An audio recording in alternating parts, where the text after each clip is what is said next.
Welcome to Elevate Your Event, your favorite podcast for transforming fundraising events. Join us weekly for expert tips and creative ideas to make your next event a standout success. On this episode of Elevate Your Event, we join CEO and founder of Handbid, Jeff Porter, and Elise Neigebauer, Client Success Manager, for an enlightening discussion with Connor from Schoolfundr. The landscape of school fundraising is shifted with online technology so students and athletes can leverage their social networks for fundraising success. Stay tuned for valuable insights and strategies to elevate your school fundraising efforts.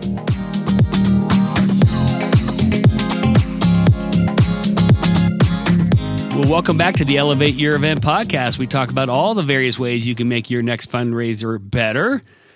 And it's a gloomy, eerie day here in Colorado, but we're going to have an exciting, kind of bright and sunny podcast, aren't we?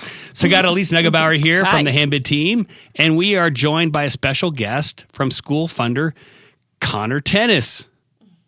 Connor. It's great to be here. Thank you for joining us. Tell us a little bit about your company, kind of what you guys do, how you got started in this, and then let's dive into some school fundraising topics, if that works out. Yeah. That sounds great. So Schoolfundr is quite simply the best online fundraising platform to raise more money and to keep more of the funds that you raise. The platform has been live for a little over a year now, and really the company originated from our founder and CEO, Dennis Levine, donating to a fundraiser for a family member, a younger family member of his, and wondering why there were so many fees and different percentages taken out of the donation to the cause that he was trying to support. And so everything that we've done to build the platform and to put it in front of schools has been to try to stick to the mantra of helping schools and their groups, their teams, to be able to raise as much as possible and then keep as much as possible from those funds that they raise. So we've created an economic model that allows them to do that while also giving them the support and all of the platform bells and whistles that not only they were used to with maybe who they were using before, but also new and inventive ways to make it an even better experience for them. Wow. Okay. And so you said just over a year, right? So you guys have just kind of gotten Correct. into this space. And so you're clearly not the first, but you've claimed to be the best. Absolutely. So tell me why you guys think that you're the best. And for the folks on the podcast here who are schools, well, I'm actually going to give you a two-part question. For those that are our schools, explain why you're the best. And then if I'm not a school, do I need to move on to a different platform because you guys are Schoolfundr? Why don't I answer the second question first? I'll throw you for a loop. So yes, as Schoolfundr, we support a lot of other non-school entities like youth organizations, clubs, and organizations in the sports side are really popular. So, for instance, a large-scale soccer club, for instance, it has multiple levels, right, of their club structure. We support groups like that. So it's not just schools, but it is primarily schools and the groups within those school organizations that we do support. But it absolutely works and works quite well for groups that are not necessarily school affiliated. So to go back to your first question, then, I think the thing that sets us apart twofold. One, we've been able to craft a platform in a very short amount of time that not only gives people what they've expected to see from an online fundraising experience, but really cleans it up and gives it a absolutely, professional, efficient, and just like I said, really clean way to get through the experience of donating to the cause that they want. But then the economic impact is a huge driver as well. We've crafted a platform and supported it with an economic model that takes zero platform fees away from the donation to us and allows the school or the group or the team to keep, in essence, 97% of what they raise. So by using an optional tip model, instead of taking platform fees from each donation, we're able to give the school the control to be able to make more money than they had made before. We create a positive donor experience because they don't experience a ton of fees that they don't have any say in. And we're able to run a thriving and growing company because that optional tip model provides more than enough for us to grow the business and invest in the business, to keep developing the software and to keep broadening the support that really makes sure that everybody has a great experience.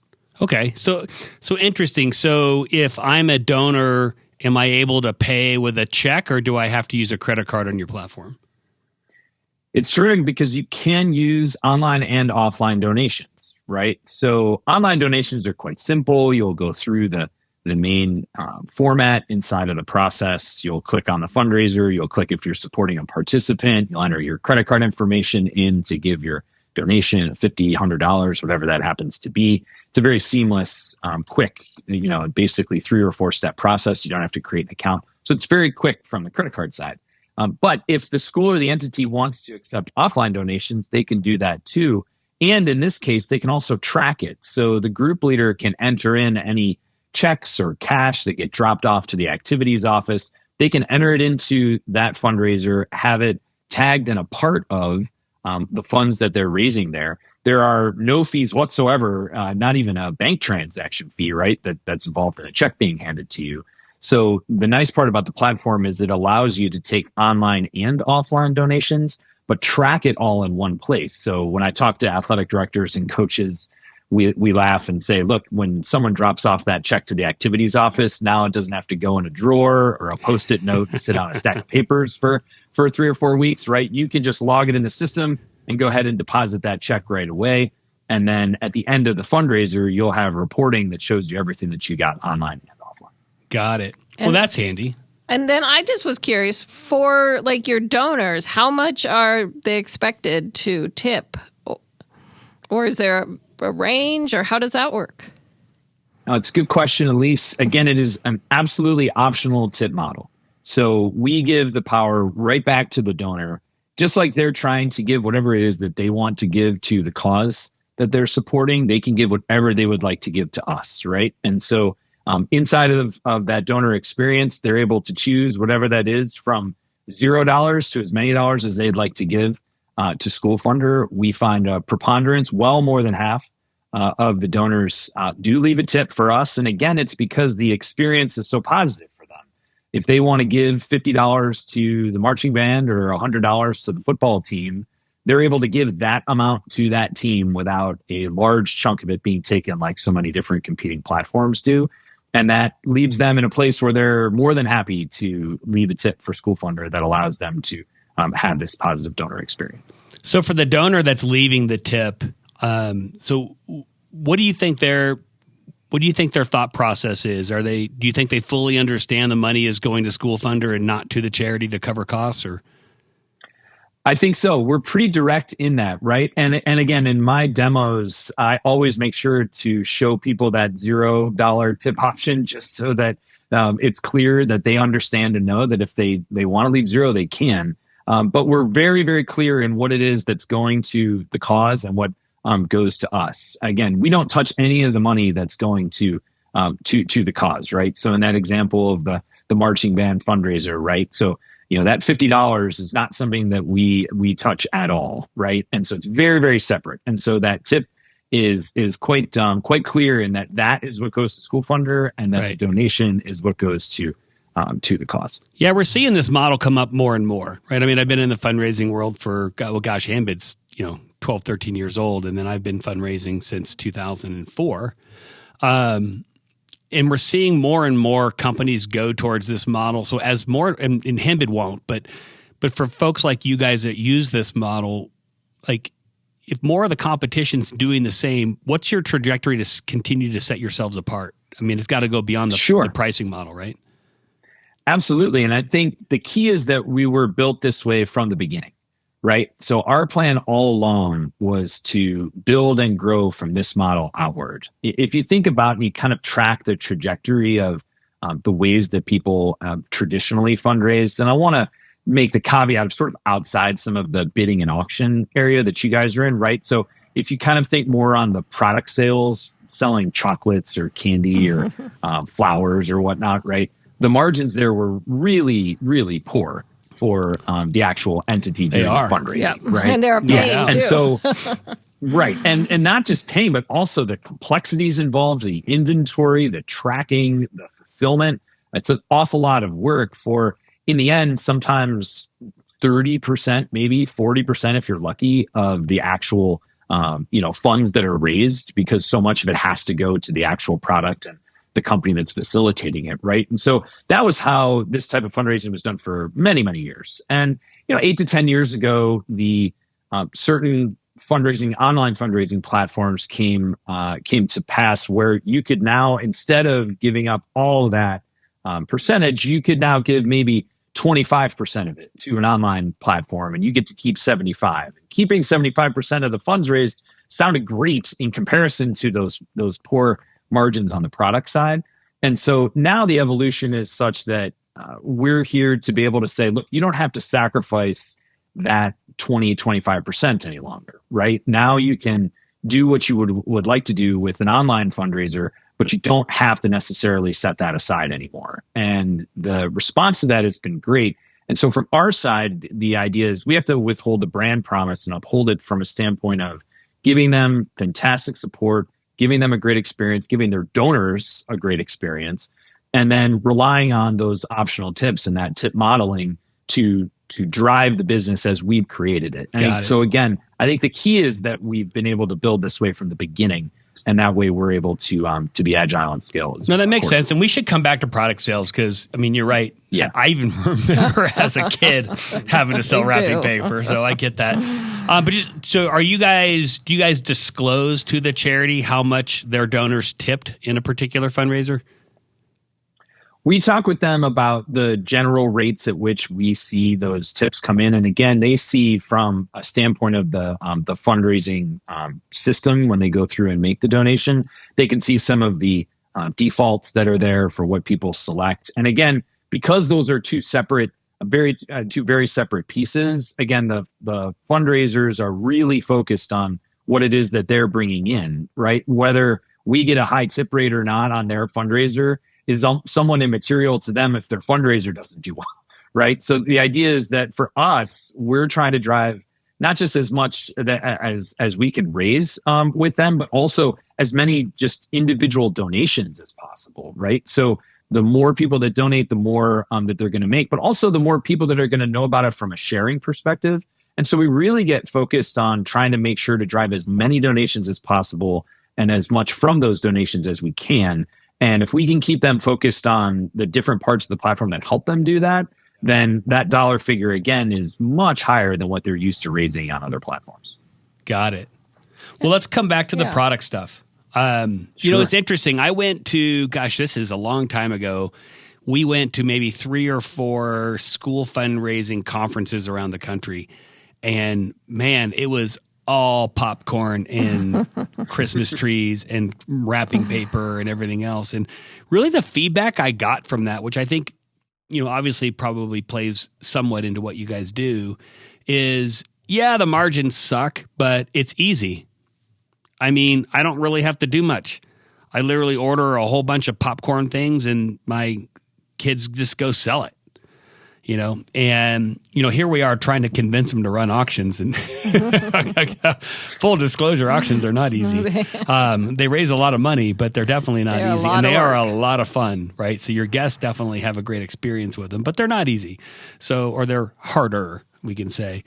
And so you guys kind of fit in the middle of that, right? It's like, hey, here's an online way to raise money. The margins are better than product sales in nearly every case, unless I guess you're making the product, which we do a lot of with school auctions, right? They're making class baskets and class projects and stuff. But sure. But outside of that, like, hey, here's something that maybe isn't 50% margin or so, it's 20% margin, so that's better. So now you guys come in and you say, well, look, we can, or actually 80% margin, sorry. So we can drive that now to 100% margin, because we're going to ask your donors to cover the cost of the platform and then some, but you're going to raise 100% of what's going in there. And so it sounds like you've seen some good reception with that model. Absolutely. And I think one of the things you hit on early there was that the sort of relative definition of easy, right? I think everyone has sort of a different take on what's easy and what's not. In certain cases, there's an awful lot that's put onto either the student or the family, frankly, the parents and the guardians of those students to run a lot of these product-based or maybe even like discount card style fundraisers. Yeah.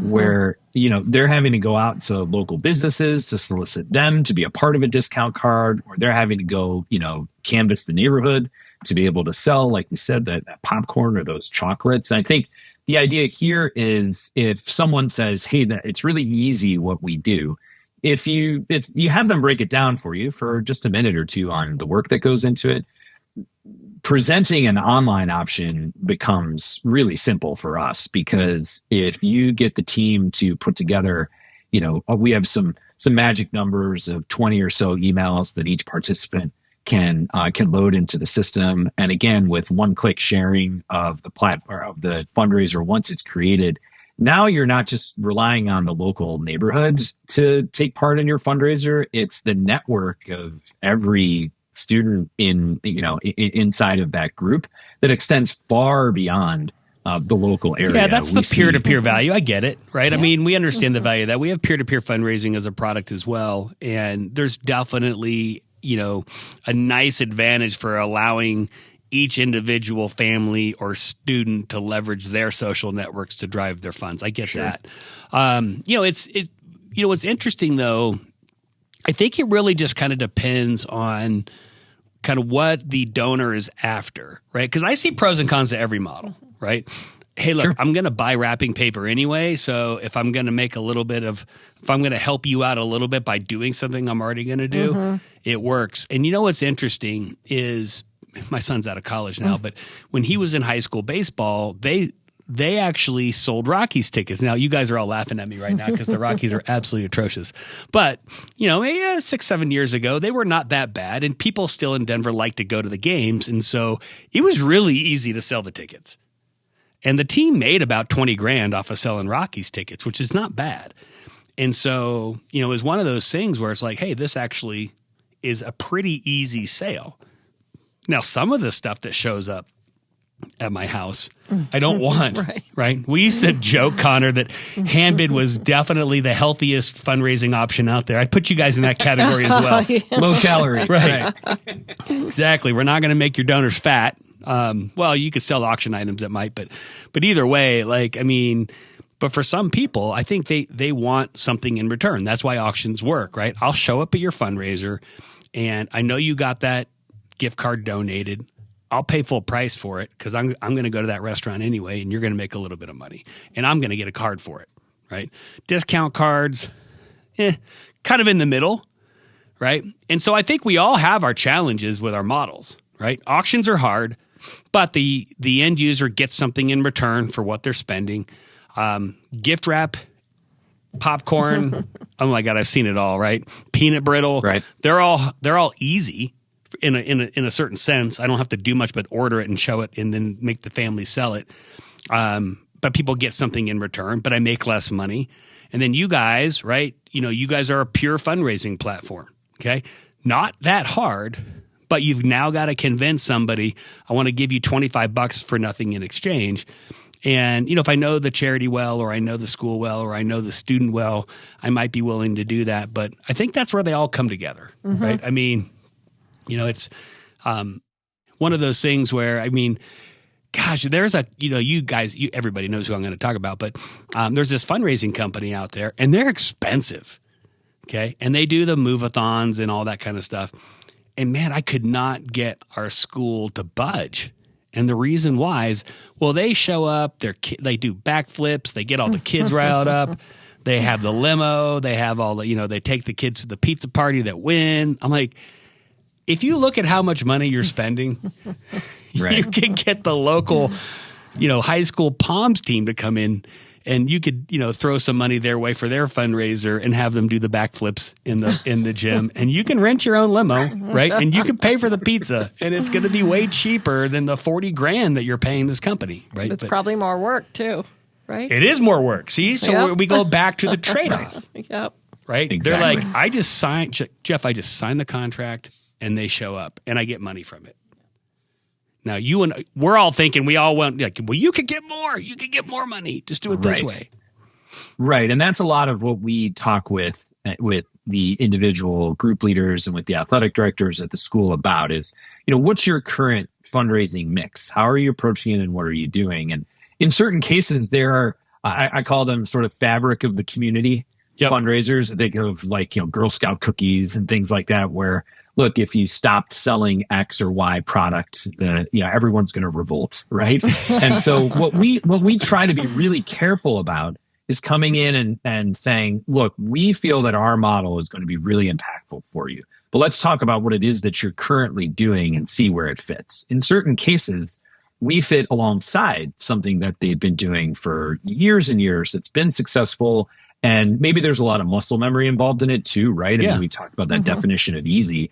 And so they've been doing it over and over and they've kind of got it down. We're not going to necessarily tell you to scrap everything you've done to just use our platform for all of your needs. But I do think there's a case to be made as you work through season through season, year over year, you'll see that what you can do with a platform like ours will likely displace a large amount of what you've been doing. And we feel really strongly that if you not just commit to how the system works, but also work with us on some innovations, we do an awful lot of activity-based fundraising, whether that's lift-a-thons are really popular right now for the football teams in their off-season in the spring. And then over the summer, there's community service things people do. And then in season, whether it's free throw-a-thons or things like that, those types of activity-based fundraisers then give you an achievement portion to the type of peer-to-peer fundraising we're talking about on the platform that allow you to vary it up and really give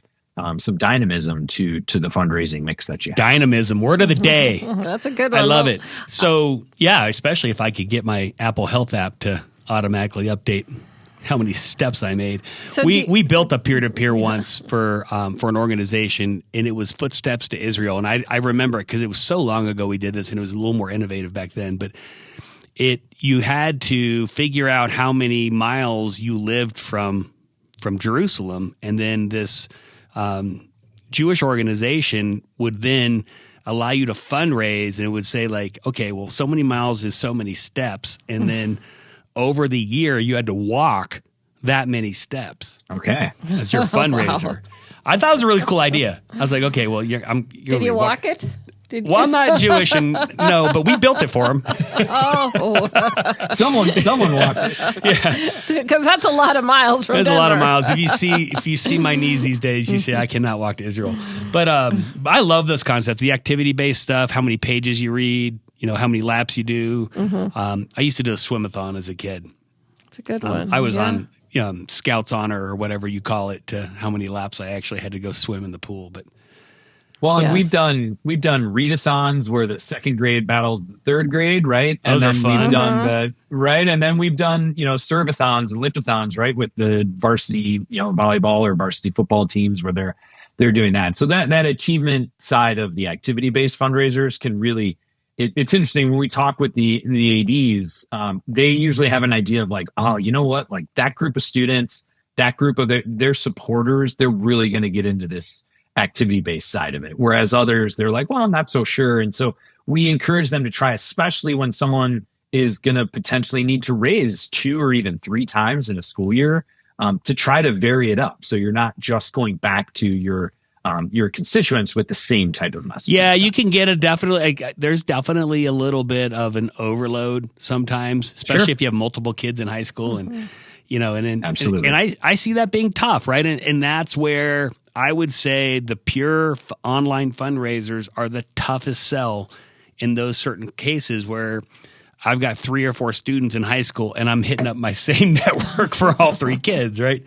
Versus he's selling wrapping paper. I don't know. I'm not ever going to do that, but he's selling wrapping paper. He's selling peanut brittle and whatever he's selling. You're like, I mean, at least you're getting something for it. But I love the competition thing. I mean, it's interesting. When we built our peer-to-peer platform, we built competition into it.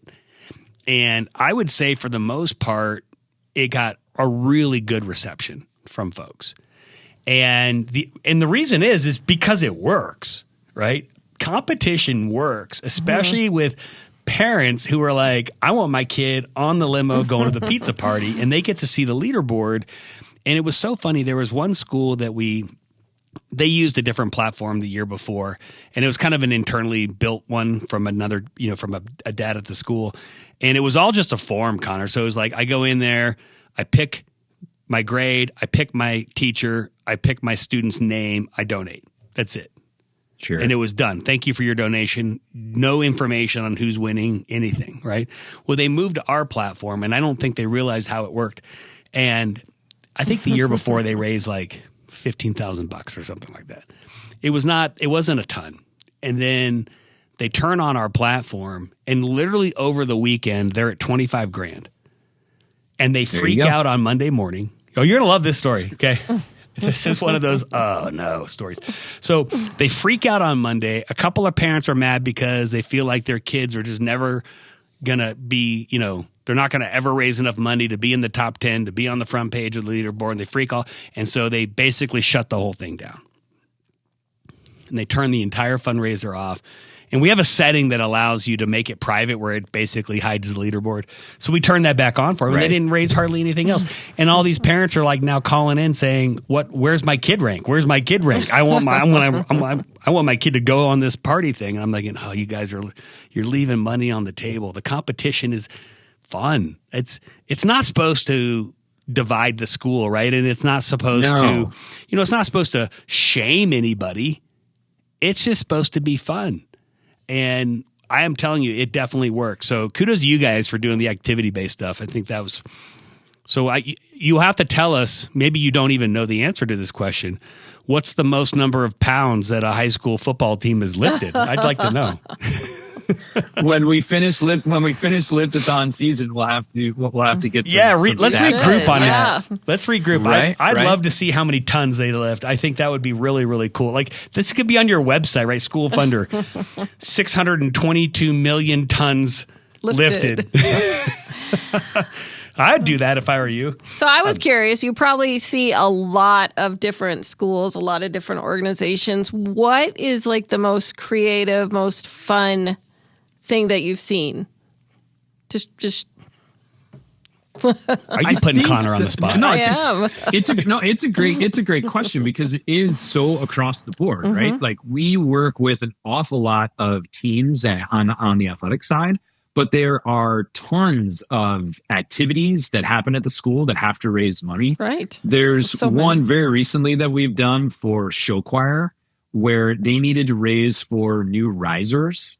And we find across the board that when you're very specific about what it is you're raising for, and you're telling a compelling story about the value of what it is, whether it's something tangible like equipment, or it's a trip like a tournament that a team has really wanted to take part in, and that's 7 states away or something like that.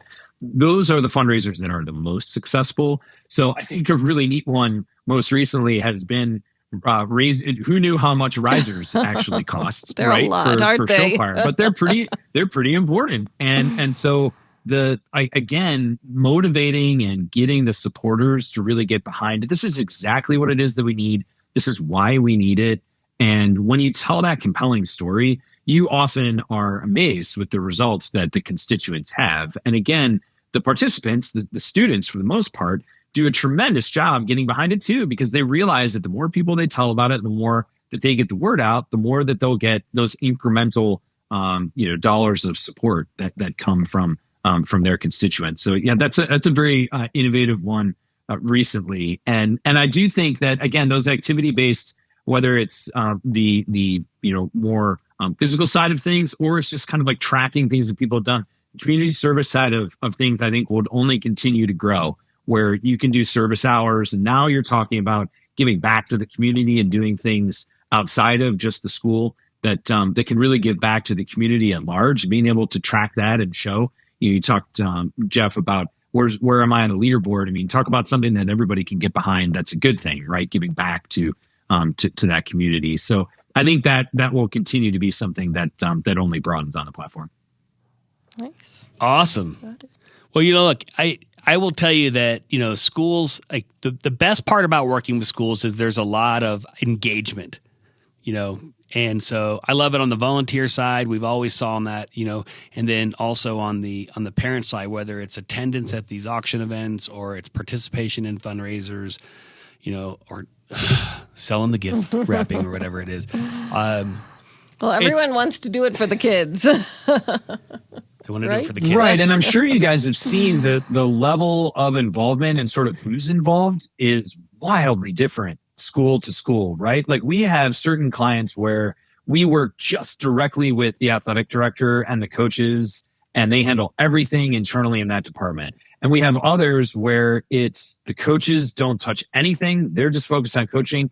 And it's a booster club, member or a booster president that kind of handles all of that side of what they do. In other cases, it's more of the parents or just volunteers that are kind of handling that. So we have to be pretty flexible in who we're talking with, sure. and kind of the materials and the things that we prepare, because every school kind of does things their way, so to speak. And so we have to be as agile as possible. And I'm sure you guys have the stories about it too, because you never quite know until you get in there who you're actually working with side by side to get those funds raised.